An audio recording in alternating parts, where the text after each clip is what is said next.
Of a building collapsing into the sidewalk, leaving businesses closed and owners wondering when they can reopen. Complicating matters, this isn't the first time this has happened. Everywhere at 5, our Brittany Weir talked to the city about how they plan to fix this problem. All I can say, we are extremely lucky nobody got injured.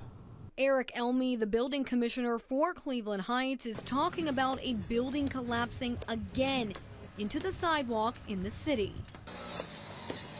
It happened Wednesday afternoon on Mayfield Road.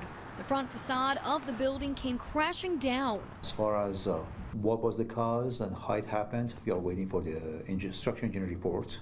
The collapse caused a number of businesses on Mayfield Road to close, including Culture Ultra Lounge and Authentic Barbershop and Salon. Unfortunately, it's a sad news and a bad news to tell them, but at the same time, we are thinking about the safety of the public going to those businesses. This isn't the first time a collapse has happened in Cleveland Heights.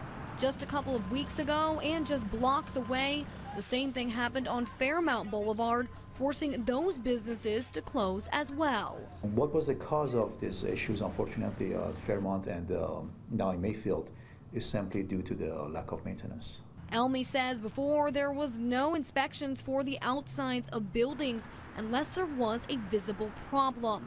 However, he says he is working with City Council to create a new ordinance to prevent this from happening again. Any owner of the building, my apology, will have to engage with the structural engineer or licensed contractor to inspect their buildings on a regular basis. He says the goal of the ordinance is to protect the public. However, he's not sure how long it will take to pass. In Cleveland Heights, Brittany Weir, 19 News.